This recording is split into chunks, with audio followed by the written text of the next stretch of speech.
इक ओंकार सतनाम करता पुरख निर्भव निर्वैर अकाल मूरत अजूनी सैभं गुरुप्रसाद बेसुमार अथा अगंत अतोलय ज्यों बुलावो त्यों नानक दास बोले। सन्मानयोग उपस्थित गुरु रूप साध संगत जीओ, गुरबाणी विचार आप जी दे समक्ष पेश करा। पेशतर गुरमत मर्यादा अनुसार फतेह कबूल करनी। वाहिगुरु जी का खालसा, वाहिगुरु जी की फतेह। धन गुरु गोबिंद सिंह जी महाराज दे जाप साहब दे आए एक छंद तो गुरबाणी विचार तुच्छ बुद्धि अनुसार आप जी दे सामने रखण दी एक निमाणी जी कोशिश कर रहे हैं। छंद है, अमान है, निधान है, अनेक हैं, फिर एक हैं। धन गुरु गोबिंद सिंह जी महाराज दे बोल अमान है, निधान है, अनेक हैं, फिर एक हैं। निधान है, तू गुणा दा खजाना है, तू शक्ति दा निधान है, तू सुहप्पण दा खजाना है। लेकिन अमान है, तेनू मान नहीं है, ना अपनी शक्ति दा, ना अपने सुहप्पण दा, ना अपने गुणा दा। तेनू किसी भी गुण दा मान नहीं, तेनू अपनी समर्था ते शक्ति दा कोई मान नहीं, तेनू अपने सुहप्पण दा, सुंदरता दा कोई मान नहीं। प्राचीन उपनिषदां दे ऋषियां ने परमात्मा दे ये तीन गुण मने ने, सत्यम, शिवम, सुंदरम। वो सत है, शिवम वो प्रकाशमान है, और वो अति सुंदर है। उसनु वैदिक ऋषियां ने बयान किया, सत चित आनंद। वो सत है, चित वो चेतन है, वो आनंद स्वरूप है। उसनु धन गुरु नानक देव जी महाराज ने इंज बयान किया है, सत सुहान सदा मन चाओ। तू सत है, सुहान तू अति सुंदर है, सदा मन चाओ तू आनंद स्वरूप है, खिड़िया है। तेरे विच खेड़ा ही खेड़ा है, तेरे विच हुलास ही उलास है, तेरे विच चाओ ही चाओ है। तू कदी मुरझांदा नहीं। ऐसा जो शक्ति दा सोमा है, ऐसा जो सुहप्पण दा खजाना है, ऐसा जो गुणा दा मरकज है, केंद्र है, धन गुरु गोबिंद सिंह जी महाराज कहते हैं अमान है, तेनू कोई मान नहीं है। किसी भी गुण दा, अपनी शक्ति दा, अपने सुहप्पण दा अमान है, निधान है। अगली गल, अनेक हैं फिर एक हैं। तू एक होंदा होया अनेक हैं, और तू अनेक होंदा होया एक है। ये तो पहली जापेगी। जो एक है वो एक ही हो सकता है, अनेक किस तरह होगा। और जो अनेक है वो अनेक हो सकता है, एक किस तरह होगा। धन गुरु गोबिंद सिंह जी महाराज कहते ने, अनेक हैं फिर एक हैं। तू अनेक होंदा होया एक है, तू एक होंदा होया अनेक है। धन गुरु ग्रंथ साहब जी महाराज दा पहला अक्षर एक। धन गुरु ग्रंथ साहब जी महाराज दी बाणी एक तो आरंभ होंदी है।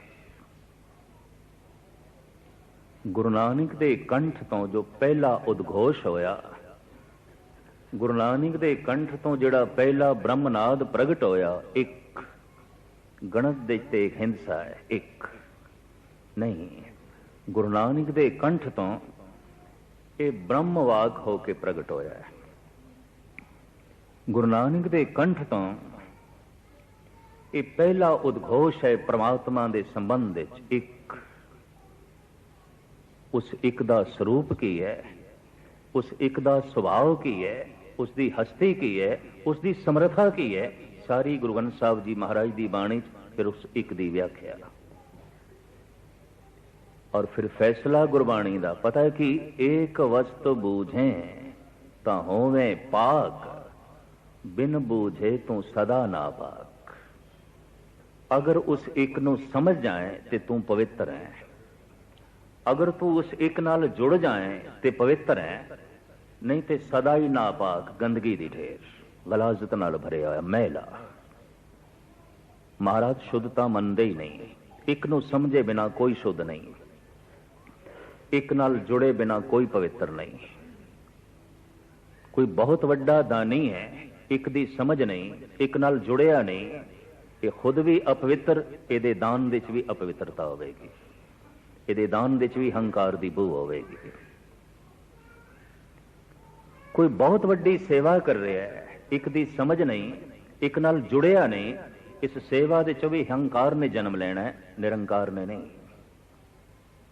कोई जप कर रहा है, गुरुद्वारे आ रहा है, और तरह तरह की सेवा दे जुटिया होया है, ना एक दी समझ ना एक नाल जुड़िया है, तो मैं अर्ज करा इन्हां सारे धार्मिक कर्मां दे चों हंकार ही प्रगट होवेगा, निरंकार नहीं। और जिस जिस कर्म तो हंकार प्रगट होवे उस कर्म नूं निर्मल नहीं आख्या जा सकता, तो मलीन है, वो तो मैल है। जो खुद मैला है उदा दान भी मैला, जो खुद मैला है उदी सेवा भी मैली है, और जो खुद मैला है यकीन जानो उसका गुरुद्वारे बैठना भी मैला है। क्योंकि जितने चिर तक खुद शुद्ध नहीं होवेगा इसका कोई कर्म शुद्ध नहीं है।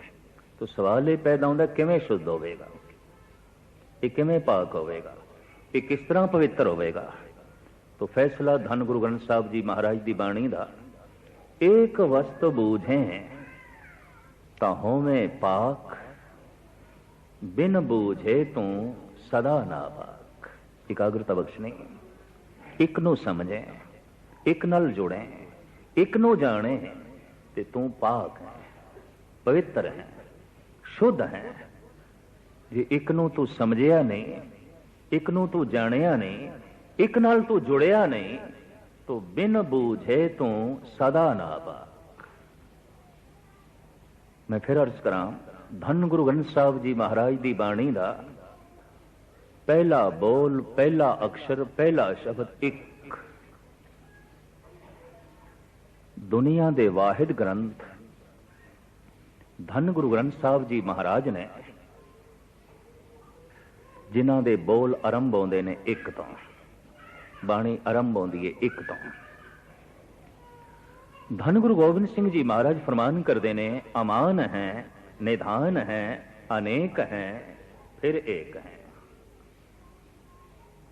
तू अनेक होंदा होया एक है, तू एक होंदा होया अनेक है। तवज्जा, ध्यान बख्शना, इतनी पहेली हो गई। वो अनेक भी है, वो एक भी है, वो एक भी है, वो अनेक भी है। दरअसल संसार दे तल ते वो अनेक है, और खुद वो अपने आप विच निरंकार दे तल ते एक है। आकार दे तल ते अनेक है, निराकार दे तल ते एक है। वो सरगुण दे तल ते अनेक है, वो निर्गुण दे तल ते एक है। धन गुरु ग्रंथ साहब जी महाराज की बाणी का फैसला है, ये बाणी बिरलो विचार सी जे को गुरमुख होए। इनू पढ़न वाले, सुनन वाले, गाण वाले बहुत होणगे, पर सतगुरु का फैसला है बाणी बिरलो विचार सी। एक कोई विरला विचारेगा और विरला ही अपने सोच मंडल विच ले आवेगा। जद असी कहने फलाना मनुख बदल गया, तो की बदल गया? हाथ बदल गए, पैर बदल गए, मुंह मत्था बदल गया, कुछ भी नहीं बदलिया, विचार बदल गया, सोचनी बदल गई है, चितवनी बदल गई है। विचार दे बदलदियां मनुख दा संसार बदल जाता है, सोचनी दे बदलदियां मनुख दा आचरण बदल जाता है। चिंतन दे बदलदे मनुख दा सब कुछ बदल जाता है, सारे दा सारा व्यवहार बदल जाता है विचार दे बदलदे। और किधरे बहु गिणती दे मनुखां दे विचार बदल जान, इसे नूं कहंदे ने युग बदल गया, समा बदल गया, युग बदल गया। युग दी तब्दीली मनुख दे विचारां दी तब्दीली है, और मनुख दे विचारां दी तब्दीली युग दी तब्दीली है। बहु गिणती दे मनुखी विचार बदल जान तो सारे दा सारा आचार बदल जाता है, युग बदल जाता है।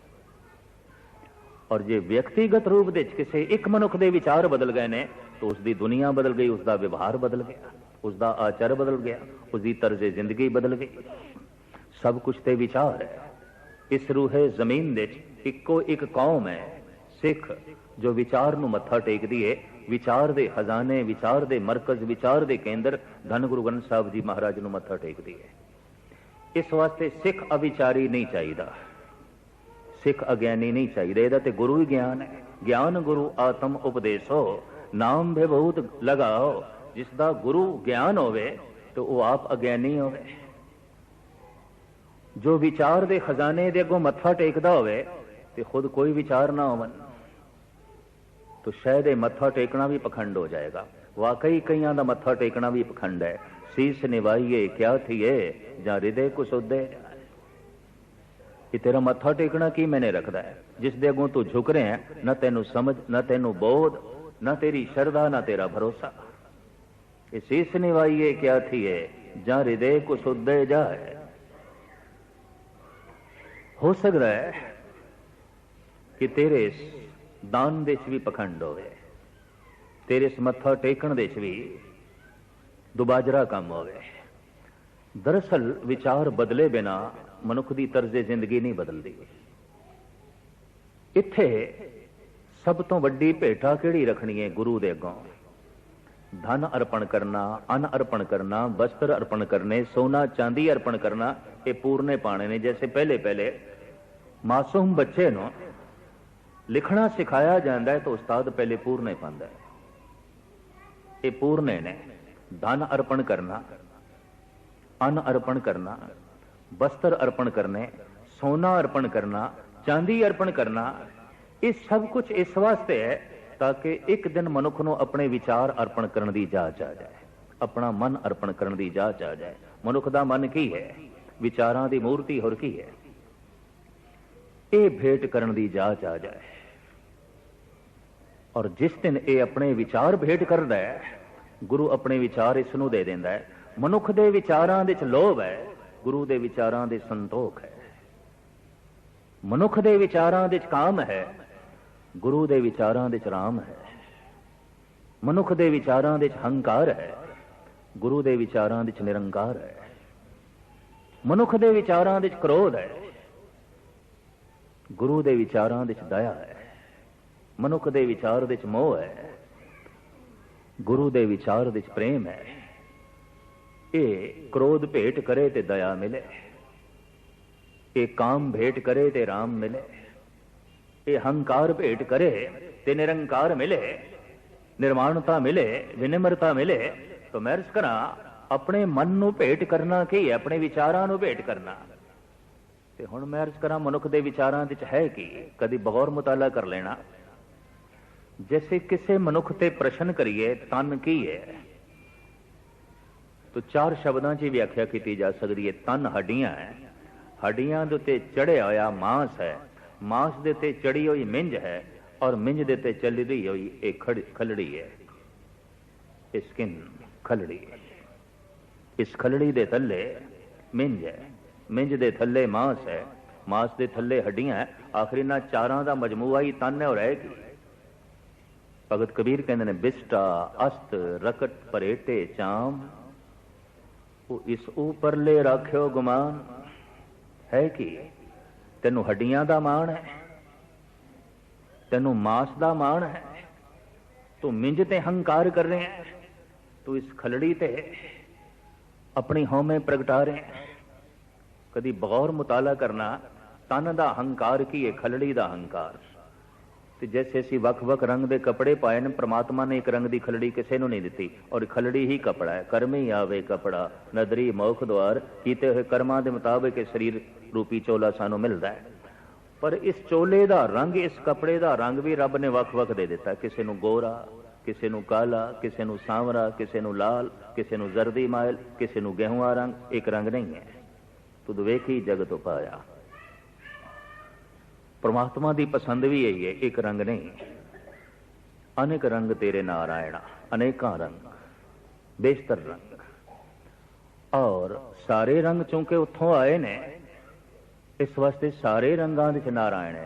रंग सबे नारायण है, जेते मन भावन। खैर मुख्तसर जो है मैं अर्ज करा, तन की है? तन हड्डियां है। हड्डियां दे उत्ते चढ़िया होया मांस, और मांस दे उत्ते लिपटी हुई मिंज, और मिंज दे उत्ते चढ़ी हुई है खलड़ी। ते जे हुण कोई प्रश्न करे मन की है, तवज्जा, मन की है? वास्तविक मन की है? मन विचार है, मन सोचनी है, मन चितवनी है, मन आहंग है। ये चार शक्तियां दा मजमूआ है। जैसे तन चारां दा जोड़ है, हड्डियां, मांस, मिंज, खलड़ी, इस तरह मन भी चारां दा मजमूआ है। विचार, सोचनी, चितवनी ते आहंग। इसनूं कहंदे ने मन, बुद्ध, चित्त, आहंग। मन, बुद्ध, चित्त, आहंग। इसनूं शास्त्रकार चतुष्टा अंतःकरण भी कहते हैं। चतुष्टा अंतःकरण, चारां दा मजमूआ, चारां दा जोड़। जद अंदर विचारां दा प्रवाह चलदा है, मन, जद मनुख सोचदा है कि किस विचार नूं मैं अपनी जिंदगी दा अंग बनाना है ते किस विचार नूं तलांजलि देनी है, इस तरह जद सोचदा है तो मन ही बुद्ध बन गया। बुद्ध ते जद मनुख किसी नूं याद करदा है या याद दे च बैठा है, चिंतन दे च बैठा है, वही मन बन गया चित्त। मन, बुद्ध, चित्त। एक चौथी शक्ति है आहंग। ये मेरे विचार ने, ये मैं सोच रहा, ये मैं याद कर रहा, ये आहंग भाव हर वक्त छाया रहता है। ये चारां दा मजमूआ है साडा मन। मन, बुद्ध, चित्त, आहंग, ये मन है। मन दा बदलना की है? विचारां दा बदल जाना, सोचनी दा बदल जाना, याद दा बदल जाना, हंकार दा बदल जाना। तुसी आखोगे हंकार बदल जाता है? हाँ, एक निर्मल हंकार भी आउंदा है। पहले मनुख तन दा मान करदा है, धन दा मान करदा है, जोबन दा मान करदा है, प्रभुता दा मान करदा है, परिवार ते मान करदा है, जात ते मान करदा है, कुल ते मान करदा है। लेकिन जब हंकार बदल जाता है तो ये रब ते मान करदा है, बाकी किसी ते मान नहीं करदा, गुरु ते मान करदा है। ताण मान दीवान साचा, नानक की प्रभटे। हे प्रभु, हे सच्चे, तू मेरा मान है, तू मेरा ताण है, मैनू हुण तेरे ते ही मान है। तन ते मान है, धन ते मान है, जोबन ते मान है, प्रभुता ते मान है, परिवार ते मान है, कुल ते मान है, जात ते मान है। ये ते महिला है, हंकारी है। यही लोगों को है। कोई जोबन दा मान करदा है, कोई प्रभुता दा मान करदा है, कोई धन दा मान करदा है। गुरु तेग बहादुर साहब जी महाराज दा बड़ा सुंदर फरमान, जोबन धन प्रभुता कै मद में अहनिस रहे दीवाना। दिन रात पागल होया फिरदा है। धन दा मान, जोबन दा मान, प्रभुता दा मान। भगत भी मैरज करा निमाणे नहीं आउंदे, मान तो रहत नहीं आउंदे और निमाणे नहीं आउंदे। बड़ा भारी मान आउंदा उन्हां कोल। किस ते? उस परमात्मा दे। धन गुरु अर्जन देव जी महाराज दे बोल मैं आप जी दे सामने रखा। पातशाह कहंदे ने, मान मांगो ताण मांगो, धन लक्ष्मी सुत दे। हे प्रभु, निमाणे होके नहीं जीवना, निताणे होके नहीं जीवना। कुदरती गल है, निताणा निमाणा होंदा है। जो निताणा है, जिहदे कोल ताण नहीं, उहदे कोल मान कादा। और जो निताणा है, निमाणा है, वो मरण तो पहले मर गया, वो कब्र ते चला गया, वो चलदी फिरदी लाश है और कुछ भी नहीं है। ਨਿਤਾਣੀ ਕੌਮ ਨਿਮਾਣੀ ਆਉਂਦੀ ਹੈ, ਨਿਤਾਣਾ ਮਨੁੱਖ ਨਿਮਾਣਾ ਆਉਂਦਾ ਹੈ, ਨਿਤਾਣਾ ਦੇਸ਼ ਨਿਮਾਣਾ ਆਉਂਦਾ ਹੈ, ਉਹ ਮਰਨ ਤੋਂ ਪਹਿਲੇ ਮਰ ਗਿਆ ਹੁੰਦਾ ਹੈ। ਨਿਤਾਣੇ ਲਈ ਜਗਤ ਵਿੱਚ ਕੋਈ ਜਗ੍ਹਾ ਨਹੀਂ, ਕਮਜ਼ੋਰ ਕਹਿੰਦੇ ਨੇ ਉਸ ਲਈ ਕੋਈ ਥਾਂ ਨਹੀਂ। ਤੇ ਜਦ ਕਿਸੇ ਤਰ੍ਹਾਂ ਦੀ ਵੀ ਕੋਈ ਤਾਕਤ ਨਹੀਂ, ਨਾ ਧਨ ਦਾ ਜ਼ੋਰ, ਨਾ ਜੋਬਨ ਦਾ ਜ਼ੋਰ, ਨਾ ਕੁਲ ਦਾ ਜ਼ੋਰ, ਨਾ ਜ਼ਾਤ ਦਾ ਜ਼ੋਰ, ਤੋ ਜ਼ੋਰ ਕਿਸ ਦਾ? ਜ਼ੋਰ ਹੁਣ ਪ੍ਰਭੂ ਦਾ। ਤਾਣ ਮਾਣ ਦੀਬਾਨ ਸਾਚਾ ਨਾਨਕ ਕੀ ਪ੍ਰਭਟੇ। ਇਹ ਪ੍ਰਭੂ ਹੁਣ ਤੂੰ ਮੇਰਾ ਤਾਣ ਹੈ, ਇਸ ਵਾਸਤੇ ਮੈਨੂੰ ਤੇਰੇ ਤੇ ਹੀ ਮਾਣ ਹੈ। ਪਰਮਾਤਮਾ ਨਿਰਮਲ ਹੈ, ਉਸ ਦਾ ਮਾਣ ਵੀ ਨਿਰਮਲ ਹੈ। ਬਾਕੀ ਹੰਕਾਰ ਮਹਿਲਾ ਹੈ। ਵਿਚਾਰ ਜਦ ਬਦਲਦੇ ਨੇ ਤਾਂ ਹੁਣ ਮੈਂ ਅਰਜ਼ ਕਰਾਂ ਮਨੁੱਖ ਦੇ ਵਿਚਾਰਾਂ ਵਿੱਚ ਹੈ ਕੀ, ਮਨੁੱਖ ਦੀ ਸੋਚਣੀ ਵਿੱਚ ਕੀ ਹੈ। ਅਗਰ ਕਹਿ ਦਈਏ ਵਿਚਾਰਾਂ ਦੇ ਬਦਲਦਿਆਂ ਸੰਸਾਰ ਬਦਲਦਾ ਹੈ, ਸੋਚਣੀ ਦੇ ਬਦਲਦਿਆਂ ਹੀ ਜ਼ਿੰਦਗੀ ਬਦਲਦੀ ਹੈ, ਚਿੰਤਨ ਦੇ ਬਦਲਦਿਆਂ, ਯਾਦਾਂ ਦੇ ਬਦਲਦਿਆਂ ਹੀ ਸਾਰੀ ਦੁਨੀਆ ਬਦਲਦੀ ਹੈ, ਹੰਕਾਰ ਦੇ ਬਦਲਦਿਆਂ ਹੀ ਸਭ ਕੁਝ ਬਦਲਦਾ ਹੈ। ਤੋ ਸਵਾਲ ਇਹ ਪੈਦਾ ਹੁੰਦਾ ਹੈ ਮਨੁੱਖ ਦੇ ਵਿਚਾਰਾਂ ਵਿੱਚ ਕੀ ਹੈ, ਸੋਚਣੀ ਵਿੱਚ ਕੀ ਹੈ, ਯਾਦਾਂ ਵਿੱਚ ਕੀ ਹੈ। ਧਾਰਮਿਕ ਮਨੋਚਿੰਤਕ ਐਸਾ ਕਹਿੰਦੇ ਨੇ ਕਿ ਮਨੁੱਖ ਦੇ ਵਿਚਾਰਾਂ ਵਿੱਚ, ਮਨੁੱਖ ਦੀ ਸੋਚਣੀ ਵਿੱਚ ਔਰ ਮਨੁੱਖ ਦੇ ਚਿੰਤਨ ਵਿੱਚ ਕਾਮ ਹੈ, ਲੋਭ ਹੈ, ਅਹੰਕਾਰ ਹੈ, ਔਰ ਕੀ ਹੈ? ਕੁਝ ਵੀ ਨਹੀਂ। ਪੜੋ ਆਪਣੇ ਵਿਚਾਰਾਂ ਨੂੰ, ਅੰਦਰ ਕਿਹੜੇ ਪਏ ਵਿਚਾਰ ਚੱਲਦੇ ਨੇ। ਪੜੋ ਆਪਣੀ ਸੋਚਣੀ ਨੂੰ, ਸੋਚਣੀ ਵਿੱਚ ਕੀ ਹੈ, ਔਰ ਪੜੋ ਆਪਣੀਆਂ ਯਾਦਾਂ ਨੂੰ, ਯਾਦਾਂ ਵਿੱਚ ਕੀ ਹੈ। ਧੰਨ ਗੁਰੂ ਨਾਨਕ ਦੇਵ ਜੀ ਮਹਾਰਾਜ ਕਹਿੰਦੇ ਨੇ ਬੜੀਆਂ ਬੜੀਆਂ ਕਿਤਾਬਾਂ ਪੜ੍ਹ ਲੈਣਾ, ਆਪਣੇ ਮਨ ਨੂੰ ਨਹੀਂ ਪੜ੍ਹਦਾ। ਕਾਇਆ ਕਾਗਦ ਮਨ ਪਰਵਾਣਾ, ਸਿਰ ਕੇ ਲੇਖ ਨਾ ਪੜੇ ਇਆਣਾ। ਬੜੇ ਬੜੇ ਗ੍ਰੰਥ ਪੜ੍ਹ ਲੈਣਾ, ਬੜੀਆਂ ਬੜੀਆਂ ਕਿਤਾਬਾਂ ਪੜ੍ਹ ਲੈਣਾ, ਬਹੁਤ ਕੁਝ ਪੜ੍ਹ ਲੈਣਾ, ਪਰ ਮੱਥੇ ਦੇ ਲੇਖ ਨਹੀਂ ਪੜ੍ਹ ਸਕਦਾ, ਸਿਰ ਦੇ ਲੇਖ ਨਹੀਂ ਪੜ੍ਹਦਾ। ਤੇਰੇ ਸਿਰ ਦੇ ਵਿੱਚ ਕੀ ਚੱਲ ਰਿਹਾ, ਤੇਰੇ ਦਿਮਾਗ ਦੇ ਵਿੱਚ ਕੀ ਚੱਲ ਰਿਹਾ, ਤੇਰੇ ਮਨ ਦੇ ਵਿੱਚ ਕੀ ਚੱਲ ਰਿਹਾ, ਪੜ੍ਹ। ਔਰ ਜਿਸ ਨੂੰ ਆਪਣਾ ਮਨ ਪੜ੍ਹਨ ਦੀ ਜਾਚ ਆ ਜਾਏ, ਸਾਧਕ, ਔਰ ਜੋ ਆਪਣੇ ਮਨ ਨੂੰ ਬਦਲ ਦੇਵੇ, ਸ਼ੁੱਧ ਕਰ ਲਵੇ, ਸਾਧੂ। ਜੋ ਸਾਧਨਾ ਦੇ ਲੀਨ ਹੈ, ਮਨ ਨੂੰ ਸਮਝਣ ਦੀ ਕੋਸ਼ਿਸ਼ ਪਿਆ ਕਰਦਾ ਹੈ। ਧੰਨ ਗੁਰੂ ਗ੍ਰੰਥ ਸਾਹਿਬ ਜੀ ਮਹਾਰਾਜ ਦੀ ਬਾਣੀ ਤੇ ਇੱਥੇ ਤੱਕ ਕਹਿੰਦੀ ਹੈ, ਗੁਰੂ ਅਰਜਨ ਦੇਵ ਜੀ ਮਹਾਰਾਜ, ब्रह्मा विशन नारद मुन सेखा, तिन भी तन में मन नहीं पेखा। धार्मिक दुनिया दे ये अजीम देवते बड़े दार्शनिक सन, बड़े सियाणे सन, बड़ियां शक्तियां दे मालक,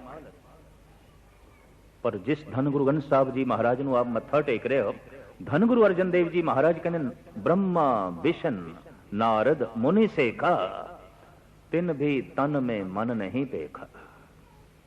वो भी मन दियां गहराइयां नूं समझ ना सके ते मन दे हथों ठगा गए। ब्रह्मा ठगा गया। किस तरह ठगा गया? अपनी बच्ची दा रूप वेख के ही अपना मन मैला कर बैठा। पुराण कथावां जिसदा अनुवाद करते ने भाई साहब भाई गुरदास जी। चारे वेद वखाण दा चतुरमुखी होए खरा सियाणा, लोकां नूं समझाएंदा वेख सुरस्ती रूप लुभाणा। ब्रह्मा जिहड़ी भुल ब्रह्मा करदा है उही भुल विष्णु करदा है, उही भुल शंकर करदा है, उही भुल इंद्र करदा है, उही भुल नारद करदा है। कारण क्यों करदा है? मन दियां गहराइयां नूं समझण दे असमर्थ रह गए। ते मन नूं समझना किधरे बच्चियां दी खेड ना समझ लेनी। लोग कहते ना मन नूं शुद्ध करके गुरुद्वारे जाओ, बिल्कुल गलत कहते हैं। ऐसा कहना भी नहीं चाहिए। मन नूं शुद्ध करके गुरुद्वारे जाओ, इंज कहना चाहिए गुरुद्वारे जाओ ताकि मन शुद्ध हो। पहले किस तरह कर लेंगे, किवें कर लेंगे?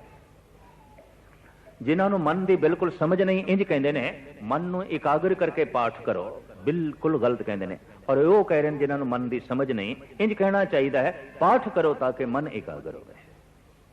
मन की एकाग्रता ते फल है।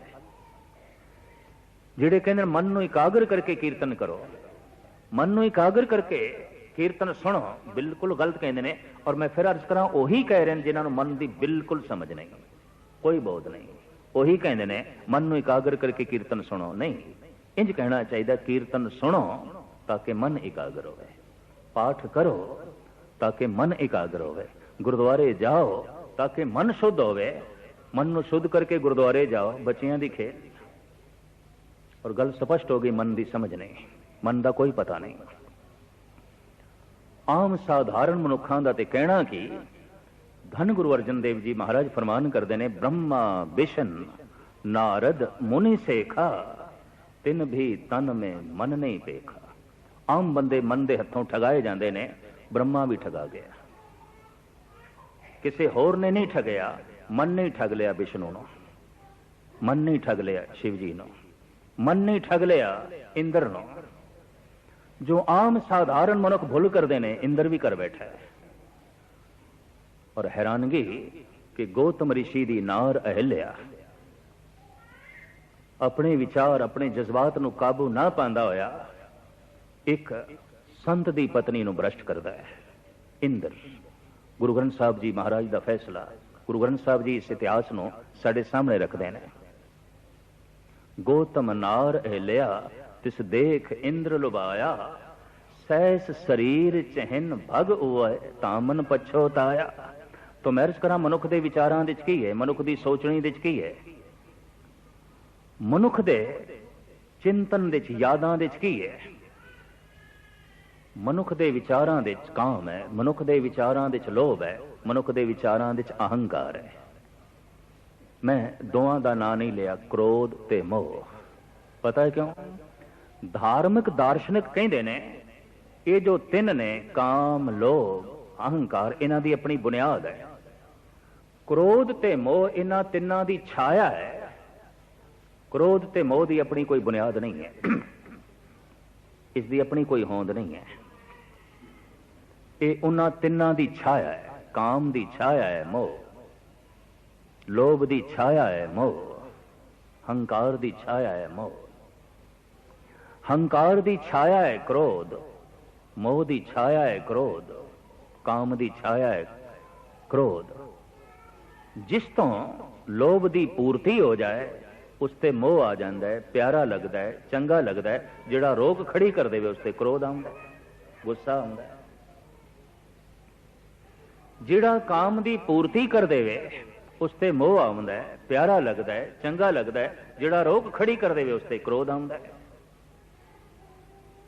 और जिहड़ा हंकार नूं पट्ठे पा देवे, प्यारा लगता है, चंगा लगता है। जिहड़ा कह देवे तुहाडे जैसा कोई दानी नहीं, तुहाडे जैसा कोई ज्ञानी नहीं, तुसी ना हो तो सेवा हो नहीं सकती, तुसी ना हो तो गुरुद्वारे चल नहीं सकते। कुछ तो हंकारी ऐसे होंदे ने, वो आप ही अपने मुंह चो सब कुछ प्रगट करते हैं। कहते ज्ञानी जी असी ना होइए तो जलूस किवें निकलेगा, असी ना होइए तो स्कूल के दरवाजे बंद हो जान, असी ना होइए तो गुरुद्वारे का काम चल ही नहीं सकता। मेरा एक कोई जवाब होंदा, तू मर के वेख सब कुछ होंदा रहेगा। ये कहती गई देख बाजे बजाए, वही एक रहसी जो साचा खुदा है। कल तू ये आखेगा जो मैं ना आवां तो सूरज किवें चढ़ेगा, मैं ना आवां तो दरियावां दे वेग किस तरह चलणगे, मैं ना आवां तो हवावां किस तरह चलणगियां। पर इसनूं कौन दसे, तू नहीं भी आवेगा तो सब कुछ होंदा रहेगा। एवें तेरा हंकार, फिजूल हंकार, फोका हंकार। तो जिहड़ा हंकार नूं पट्ठे पा देवे उसते मोह आउंदा है, चंगा लगता है, प्यारा लगता है। और जिहड़ा रोक खड़ी कर देवे उसते क्रोध आउंदा है। जिहड़ा लोभ दी पूर्ति कर देवे प्यारा लगता है, चंगा लगता है। और जिहड़ा रोक खड़ी कर देवे उसते क्रोध आउंदा है।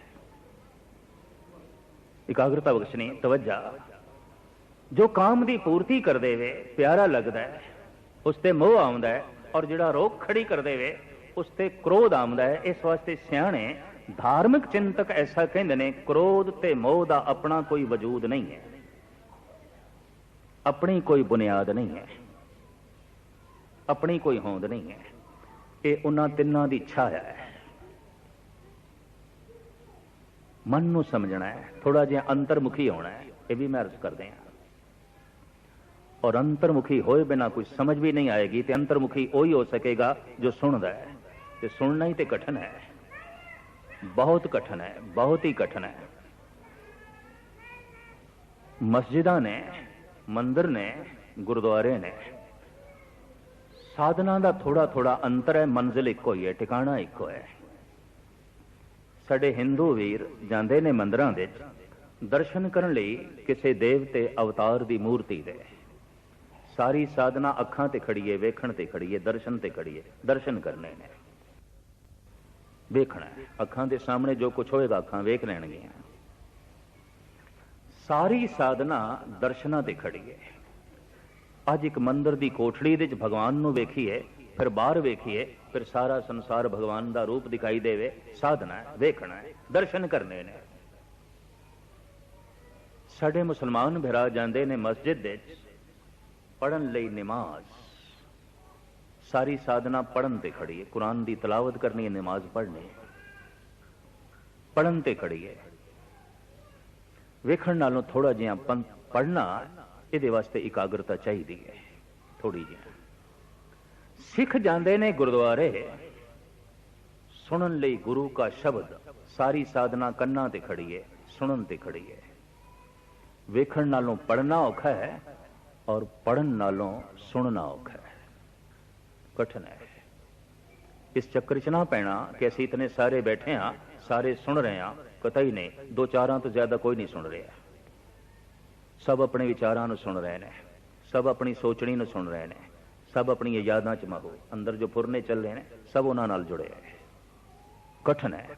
अगर कोई सुने तो साहिब कहते नानक भगतां सदा विगास, सुनिए दुख पाप का नाश।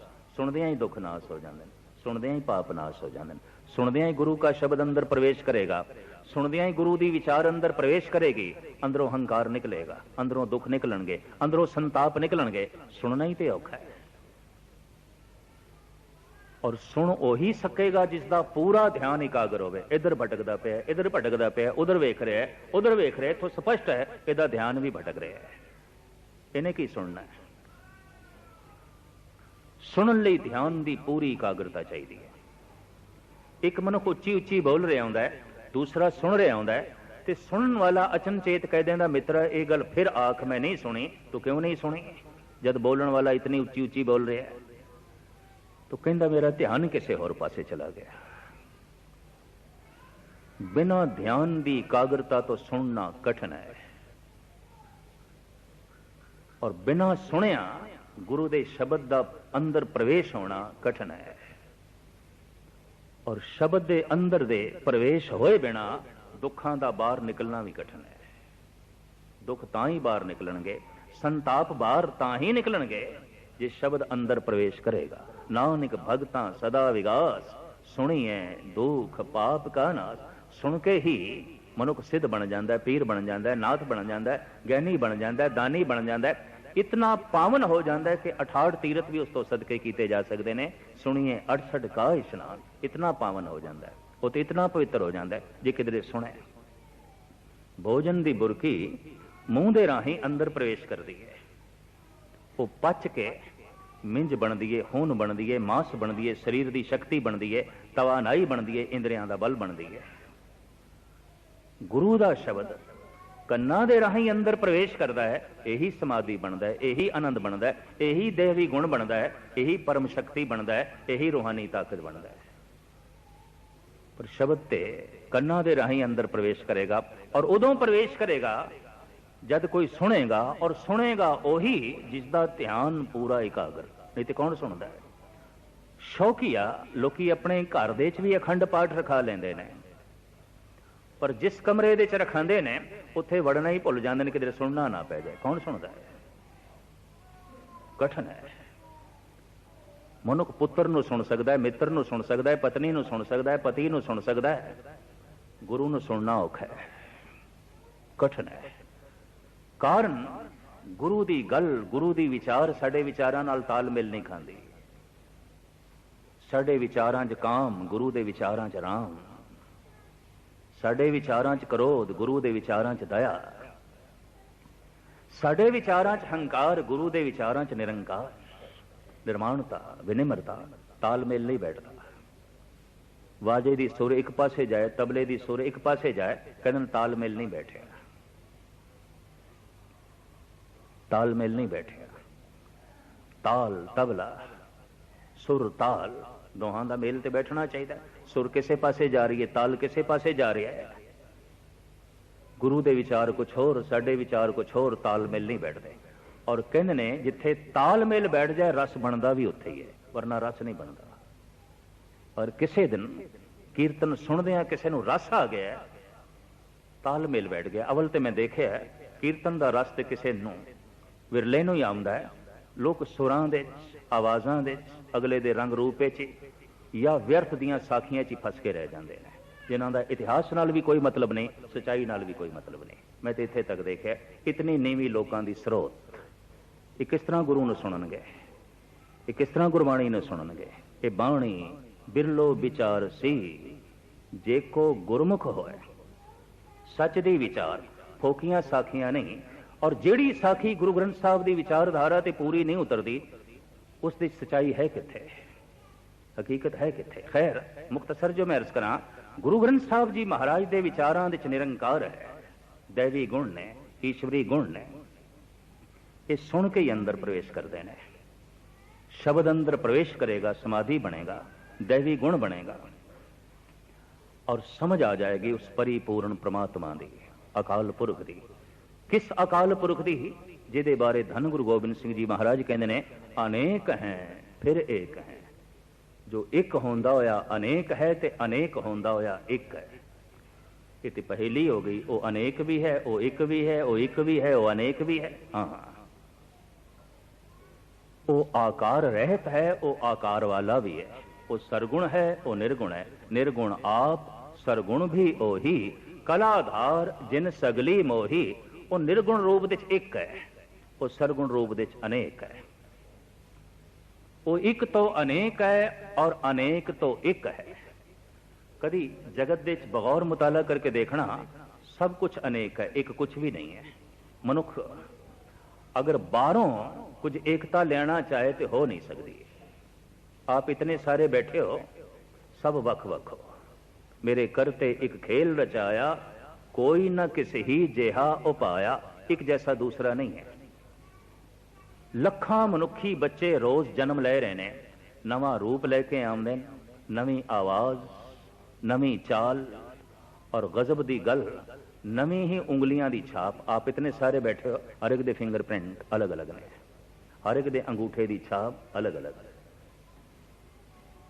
एक दा अंगूठा दूजे नाल मेल नहीं खांदा।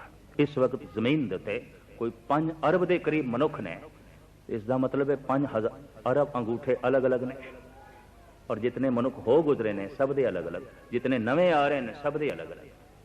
आवाज अलग, चाल ढाल अगर, रंग रूप अलग, एक जैसा दूसरा नहीं है। मनुख की गल छड़ो, एक पहाड़ जैसा दूसरा पहाड़ नहीं है, एक नदी जैसी दूसरी नदी नहीं है, एक दरख्त जैसा दूसरा दरख्त नहीं है। दरख्त की गल छड़ो, एक पत्ते जैसा दूसरा पत्ता नहीं है, एक फुल जैसा दूसरा फुल नहीं है। एक दरख्त नूं जे 1000 फल लगे ने, 10,000 फल लगे ने, एक फल जैसा दूसरा फल नहीं है। इस चक्कर च ना पैना कि 1000 अंब एक दरख्त नूं लगे ने, सारे इको दरख्त दे फल ने तो एक जैसे ने, कतई नहीं। रंग दे च, रूप दे च, आकार दे च, वजन दे च, स्वाद दे च लाजमी फर्क होएगा। ये गल वखरी है कि वह फर्क साडी पकड़ दे च आवे भावें ना आवे, वह फर्क साडे तौल दे च आवे भावें ना आवे, पर फर्क है। एक जैसा दूसरा परमात्मा बनांदा ही नहीं, उन्हें रुकत नहीं करता और रिपीट नहीं करता। कहते ने परमात्मा दे च रिपीटेशन नहीं है, वो कुछ भी रिपीट नहीं करता। और जिस दिन एक जैसा वो दूसरा बनाने लग पाया तो समझ लेना रब भी मुक गया, खत्म हो गया। ऐसा नहीं होगा। एक सूरज जैसा दूसरा सूरज नहीं है, एक चंद्रमा जैसा दूसरा चंद्रमा नहीं है, और एक सूरज नहीं है। धनगुरु अर्जन देव जी महाराज कहते हैं कई कोट ससियर सूर निखत्र, कई करोड़ा सूरज ने, कई करोड़ा चंद्रमा ने, कोई एक है। और आज विज्ञान ने इसकी तस्दीक कर दी है कि गालबन 50 अरब सूरज साड़ी पकड़ दे, साड़ी समझ दे आ गए हैं। इतने, इस तो अगां भी पसारा हो सकता है। जिस तरह साड़ी उम्र है, सूरजां की भी उम्र है। कुछ सूरज बचपन के दौर दे ने, कुछ जवान हो चुके हैं, कुछ बुढ़े ने, कुछ खत्म होने वाले ने। मिटण वाले ने। धन गुरु अर्जन देव जी महाराज कहते हैं, घटंत दीपं घटंत रूपं घटंत रव सस निखत्र गगनं। सूरज घट रहा है, एक दिन मिट जाएगा। चंद्रमा घट रहा है, एक दिन मिट जाएगा। धरती घट रही है, एक दिन मिट जाएगी। मनुख घट रहा है, एक दिन मिट जाएगा। सब कुछ वधदा है, घटदा है ते मिटदा है। ये तिन्ने नियम हर एक ते लागू ने, सूरज चंद तारियां ते भी लागू ने। और विज्ञान ऐसा कह रहा है कि एक सूरज, ये सूरज जिस दे थल्ले असीं जी रहे हैं, ते अपनी जवानी हंडा चुके, बुढ़ा हो गया। 40 लाख टन वजन एक सैकंड दे इसका घट रहा है। घटंत दीपं घटंत रूपं घटंत रव सस निखत्र गगनं। गुरु अर्जन देव जी महाराज, ये घट रहा है, एक दिन मिट जाएगा। इस दे मिटण नूं ही महापरले कहंदे ने। एक ब्रह्मंड दी परले, एक ब्रह्मंड दा खात्मा। बुढ़े सूरज दे थले असीं जी रहे हैं, भावें अरबां खरबां इहदी साल उम्र है, लेकिन उम्र है। हर चीज वधदी है, घटदी है, मिटदी है। एक सूरज जैसा दूसरा सूरज नहीं है, एक चंद्रमा जैसा दूसरा चंद्रमा नहीं है, एक मनुख जैसा दूसरा मनुख नहीं है, एक दरख्त जैसा दूसरा दरख्त नहीं है, एक नदी जैसी दूसरी नदी नहीं है। परमात्मा रिपीट नहीं करता, पुनरुक्ति नहीं करता, दोहरांदा नहीं है। और जिस दिन परमात्मा दौरान लग पाए तो समझ लेना परमात्मा भी मुक गया है। धन गुरु अर्जन देव जी महाराज कहते, साहिब मेरा नीत नवा सदा सदा दातार। वो तो नित नवा है, उस तो जो कुछ भी आंदा है नित नवा ही आउंदा है। बहुत लंबे चौड़े पसारे नूं ना लईए, लखां मनुखी बच्चे रोज जन्म ले रहे हैं, नवी आवाज लेके, नवा रूप लेके, नवे नैन नक्श लेके, नवी अंगूठे की छाप लेके, नवी उंगलियां की छाप लेके। हर बच्चा अलग है, एक जैसा दूसरा नहीं है। मेरे करते एक खेल रचाया, कोई न किस ही जिहा उपाया। सब कुछ अनेक है, वख वख है, पर इस सारी अनेकता दे च रमिया होया एक है। एक है, अमान है, निधान है, अनेक है, फिर एक है। तू अनेक होंदा होया एक है, और तू एक होंदा होया अनेक है। ऐसा क्यों कीता है परमात्मा ने? वो एक तो अनेक क्यों होया है? धन गुरु गोबिंद सिंह जी महाराज का इस संबंधी जवाब कलगीधर पातशाह दा। महाराज कहते ने, एक मूरत अनेक दर्शन कीन रूप अनेक। खेल खेल अखेल खेलन अंत को फिर एक। अनेकता उस एक दा खेल है, तमाशा है। खेल या ते बच्चे खेडदे ने, खेल या परमात्मा खेडदा है, बाकी खेल नहीं है। जिस दे च जित होवे, जिस दे च हार होवे, वो खेल नहीं है, वो जंग है।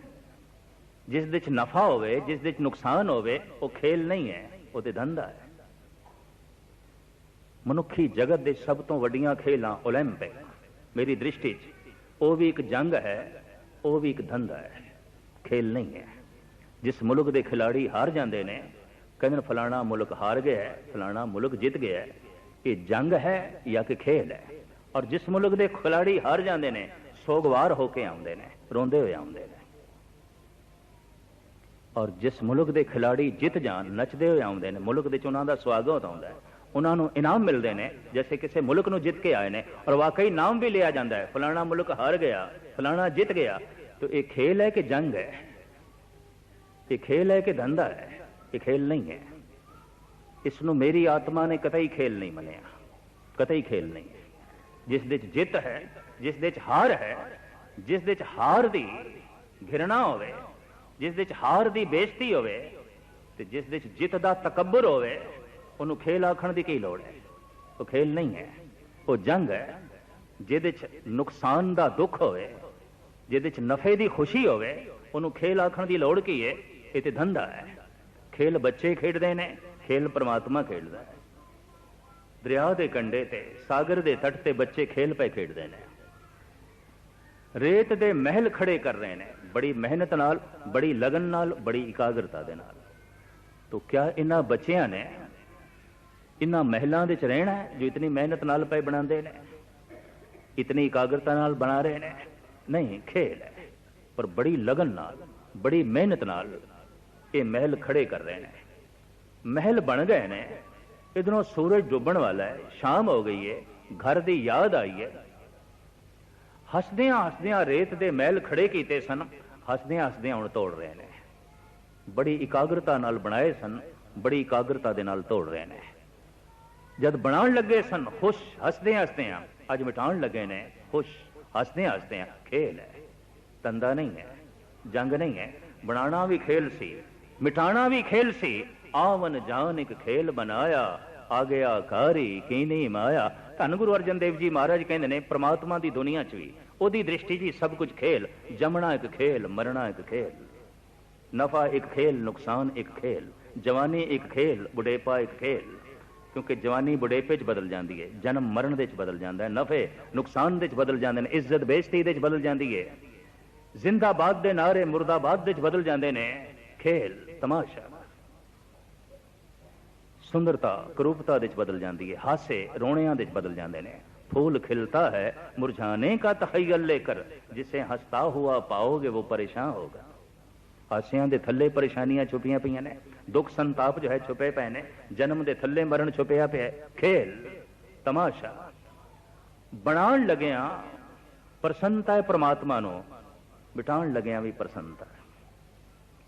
जद बनांदा है तो एक तो अनेक हो जाता है, जद मिटांदा है तो अनेक तो एक हो जाता है। खेल संकोचे तो नानक एक है। जैसे खेल नू संकोचदा है एक, तो जद खेल खेलन लगता है अनेक। एक मूरत अनेक दर्शन, कीन रूप अनेक, खेल खेल अखेल खेलन, अंत को फिर एक। इस अनेकता दे च जिहड़ा एक नू वेख लवे, एक नू समझ लवे, वो पवित्र है। उसनू किसी नाल घिरना नहीं होगी, किसी मुल्क नाल, किसी जात नाल, किसी व्यक्ति नाल, किसी कौम नाल, किसी धार्मिक मंदिर नाल। मस्जिद नू वेख के भी उस दे अंदर झरनाट वजेगी, मंदिर नू वेख के भी उस दे अंदर खुशियां जागणगियां।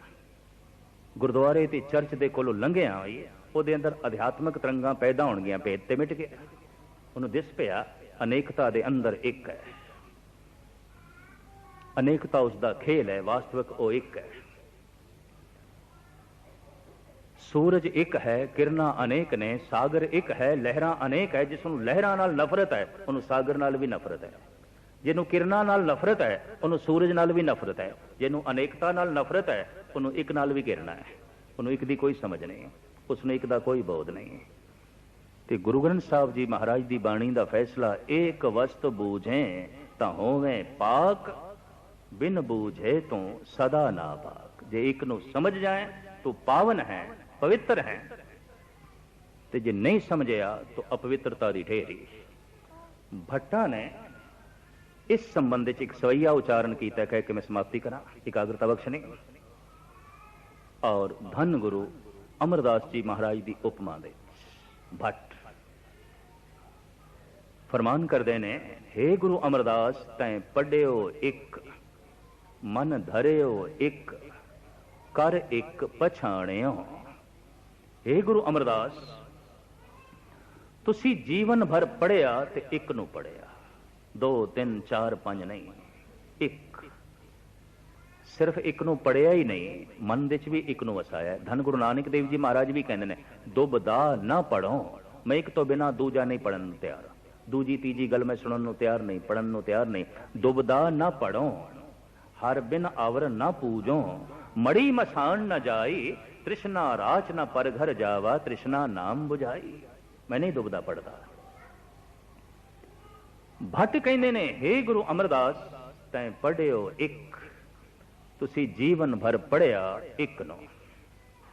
सिर्फ पढ़िया ही नहीं, मन दे च वसाया एक नो। तैं पढ़ियो एक, मन धरियो एक, कर एक पछाणियो, नैण बैण मोह एक, एक दोए ठाए न जाणियो।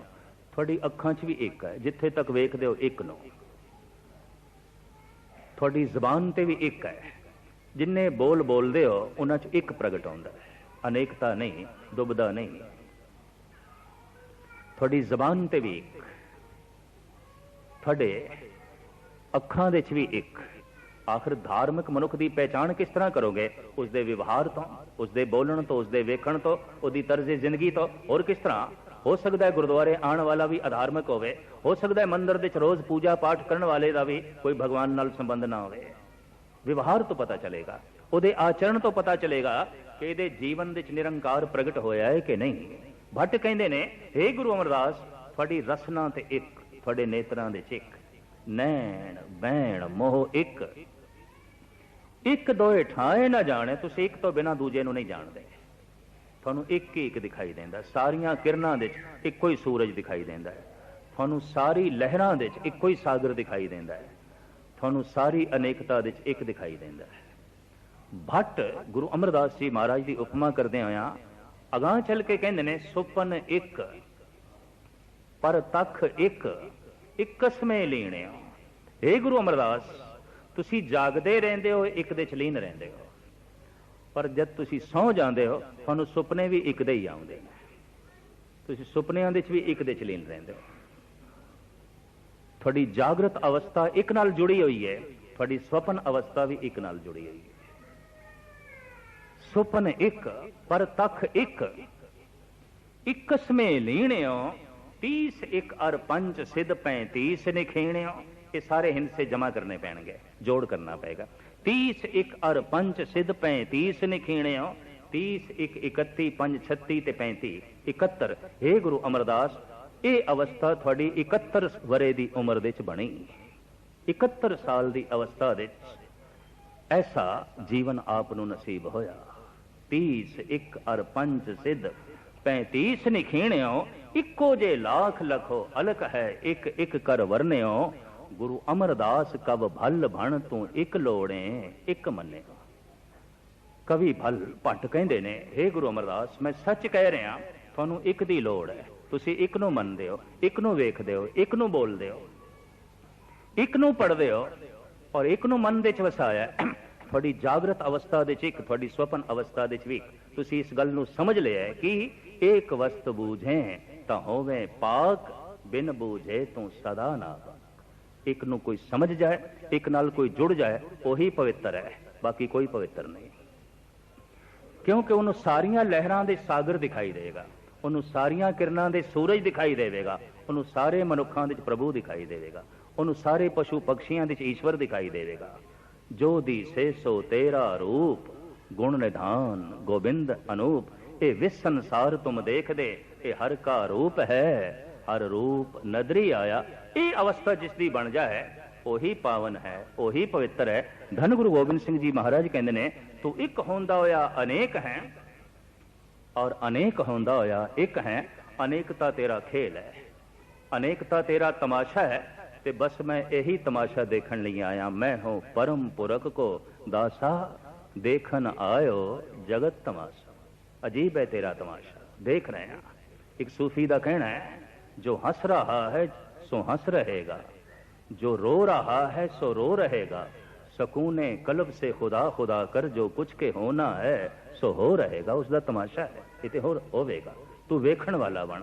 ਧੰਨ ਗੁਰੂ ਗੋਬਿੰਦ ਸਿੰਘ ਜੀ ਮਹਾਰਾਜ ਕਹਿੰਦੇ ਨੇ, ਇਸ ਤਮਾਸ਼ੇ ਦੇ ਬੜੀ ਭਾਰੀ ਅਨੇਕਤਾ ਹੈ, ਔਰ ਇਹ ਅਨੇਕਤਾ ਉਸ ਦਾ ਤਮਾਸ਼ਾ ਹੈ। ਇਸੇ ਅਨੇਕਤਾ ਦੇ ਜਿਸ ਨੂੰ ਇੱਕ ਦੀ ਸਮਝ ਹੋਵੇ, ਇੱਕ ਦਿਸੇ, ਇੱਕ ਰਸਨਾ ਤੇ ਆ ਜਾਏ, ਇੱਕ ਹਿਰਦੇ ਚ ਵਸ ਜਾਏ, ਉਹ ਤੇ ਪਾਵਨ ਹੈ, ਉਹ ਤੇ ਪਵਿੱਤਰ ਹੈ।